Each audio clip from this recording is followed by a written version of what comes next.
Bien-aimés dans le Seigneur, nous voici encore une fois de nouveau. Vous êtes fidèles à ce rendez-vous. Il s'agit du rendez-vous de la méditation. Je médite.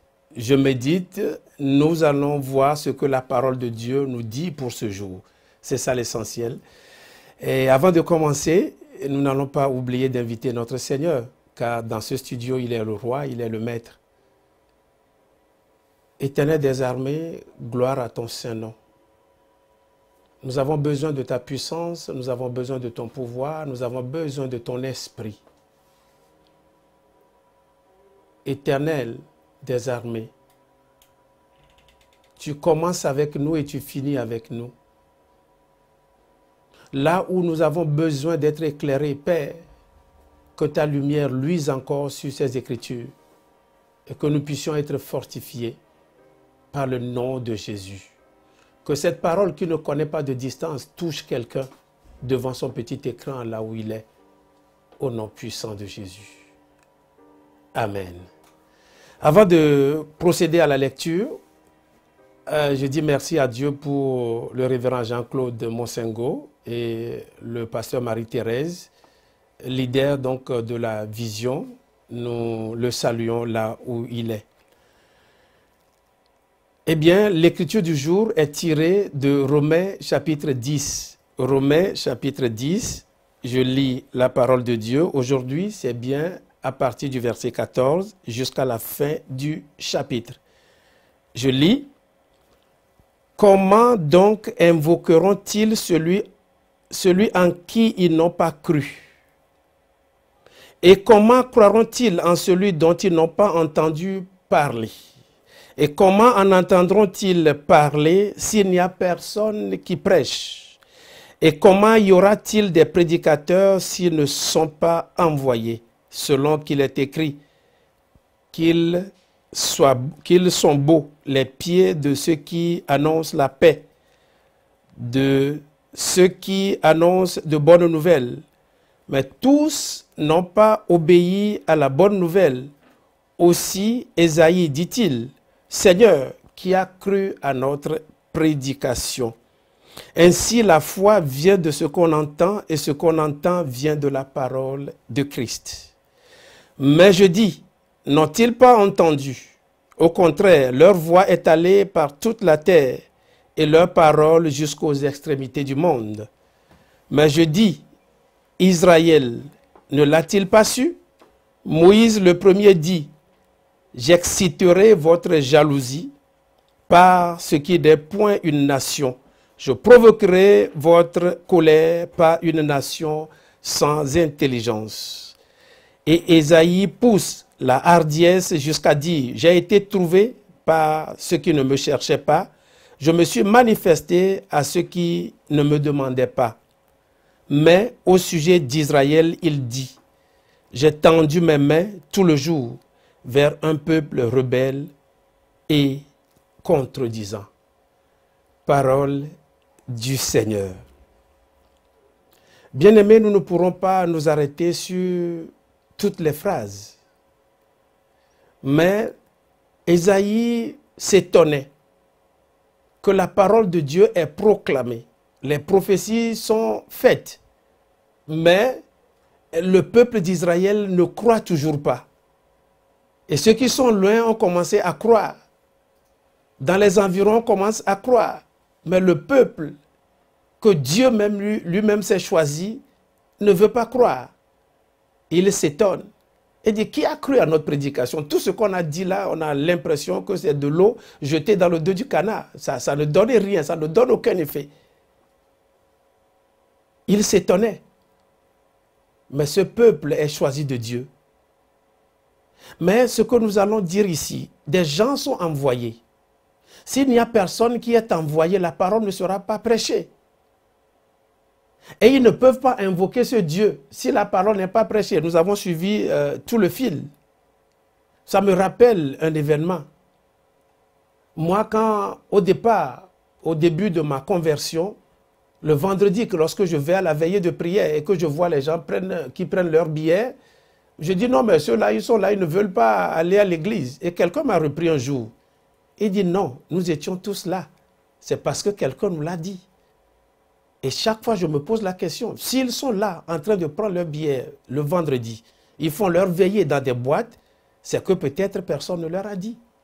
Est-ce que tu as déjà dit à quelqu'un de recevoir le Seigneur Jésus-Christ de Nazareth? Est-ce que tu as apporté la bonne nouvelle? La bonne nouvelle, c'est quoi? Tes péchés ne comptent plus. Tes péchés sont effacés. Est-ce que tu as déjà apporté cette bonne nouvelle à quelqu'un? Mais généralement, nous sommes là, nous les accusons, mais notre devoir, c'est quoi? C'est d'aller vers eux, leur prêcher la parole, ne pas les accuser. Le Seigneur Jésus ne nous accuse pas. Nous étions tous de ce monde.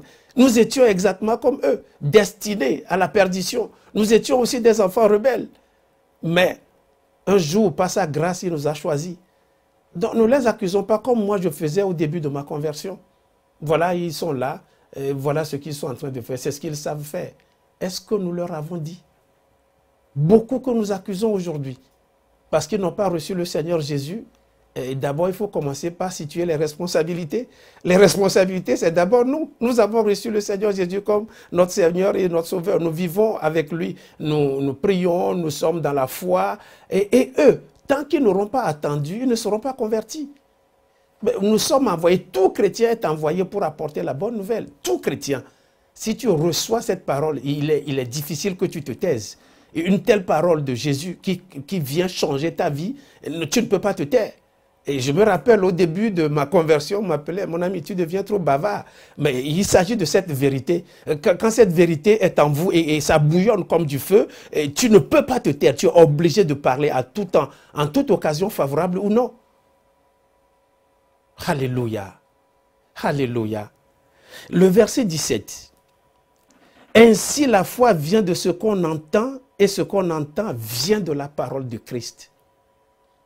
Mais la source de la foi, c'est la parole. Ce n'est pas en dehors de la parole. Pour que quelqu'un ait la foi, il faut que la personne écoute la parole de Dieu. Et quand tu écoutes la parole de Dieu, il y a l'Esprit de Dieu qui touche ton cœur. L'Esprit de Dieu touche rarement ta tête, parce que ta tête, c'est ton intelligence. Toi, tu peux savoir contrôler. Mais ton cœur, pour que tu sois converti réellement. Eh bien, je voudrais dire à quelqu'un, si tu as peu de foi ou tu n'as pas de foi du tout, c'est la parole de Dieu. Chaque fois que tu explores, chaque fois que tu t'attardes sur la parole de Dieu, qu'est-ce que ça signifie? Et tu es en communion avec le Saint-Esprit. Le Saint-Esprit est là chaque fois que nous ouvrons la Bible et nous commençons à lire, il est là à souffler. C'est une communion. Ça dépasse, c'est un autre degré de la communication. La communication est un niveau 2, mais le niveau de communion, c'est le niveau 3. Nous sommes à ce niveau lorsque nous sommes en train de voir et d'explorer la parole de Dieu. Le Saint-Esprit va t'ouvrir ton esprit sur une écriture. Tu risques même de crier. Et tu peux crier, tu peux même commencer à courir. Tu dis non, je ne savais pas ça. C'est en ce moment que la foi vient. Tu dis ah, je ne savais pas. Je ne savais pas. Mais quand tu ne lis pas la parole, et tu peux croire que tu as la révélation ou bien tu peux croire que tu es en train de grandir, mais tu ne crois pas. La croissance n'est pas là. C'est ce que je veux dire. Au début de ma conversion, je dormais la Bible comme un coussin. Et je dis, le diable ne me touchera pas. Le diable va te toucher. Parce que je n'avais pas... Ma foi était dans la Bible. Je ne savais pas qu'il fallait digérer le contenu et que le contenu habite en moi. La foi vient de ce que l'on entend et ce que l'on entend vient de la parole de Christ. La parole de Christ, c'est ça que nous avons et c'est ça que nous regardons maintenant. Si tu veux avoir de foi, si tu manques de foi, la foi qu'il te faut, la foi qu'il te faut, cette foi-là, ça ne vient pas de la parole d'un médecin. Ça ne viendra jamais de la parole d'un médecin. Ça ne viendra pas de la parole d'un maître d'école. Non, ça ne vient que de la parole de Dieu. La foi dont nous avons besoin, si nous voudrons croître dans cette foi-là, c'est la source, la véritable source, c'est la parole de Dieu. Si tu es chrétien et que tu n'aimes pas la parole de Dieu, tu peux être au même endroit pendant des années. Et tu seras chétif sur le plan spirituel. Peut-être sur le plan naturel, tu as de l'embonpoint. C'est possible. Mais sur le plan naturel, tu es chétif parce que tu ne te nourris pas. Quand tu ne te nourris pas, c'est le cochon. Tu es en train de dépérir et tu es gringalé. C'est comme ça sur le plan surnaturel. Mais dans le naturel, les gens te voient, mais tu ne pèses rien sur le plan spirituel. Mon invitation, avant qu'on ne puisse clôturer, mon invitation, c'est d'inviter tout un chacun de nos téléspectateurs, où qu'ils soient, quels que soient les continents où ils se trouvent, d'aimer la parole de Dieu. Que la parole de Dieu devienne comme une passion, où tu peux te retirer dans des bois, prendre cette parole, confesser, crier, et que cette parole prenne vie autour de toi. Commence à vivre la parole de Dieu. C'est mon invitation pour quelqu'un. Et je voudrais simplement semer de l'amour de la parole de Dieu dans ta vie. D'ailleurs, c'est le premier point de notre vision à Maranatha. Le premier point, c'est la vision évangélique. Évangélique, nous faisons tout par la Bible, par les Écritures. Et on ne fait rien en dehors des Écritures. Nous ne voudrons pas nous éloigner de l'Écriture. C'est pour ça que nous accordons une place primordiale à la parole de Dieu. Est-ce que tu es chrétien? Si tu n'aimes pas la parole de Dieu, je crois qu'aujourd'hui, tu as bien noté, il faut commencer par aimer. Tu peux même commencer par nous suivre tous les jours. Hein. Tu nous suis tous les jours, soit sur Facebook ou bien sur YouTube, où tu peux être abonné. Et là, quelque chose commence à naître. Et toi-même, tu feras le travail personnel qu'il te faut pour croître, pour grandir dans la parole de Dieu. Parce que si tu ne grandis pas, eh bien, les défis de la vie vont te consommer. Tu seras au pied du mur un jour.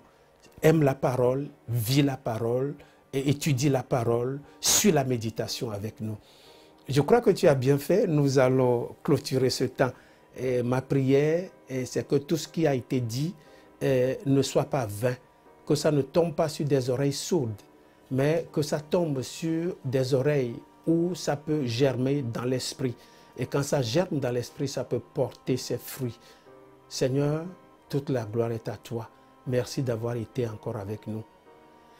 Bien-aimés, nous sommes donc arrivés à la fin de cette émission. Je vous ai déjà invité tout à l'heure sur Facebook et puis sur YouTube. Nous nous retrouvons demain pour une autre méditation. Soyez bénis. À demain.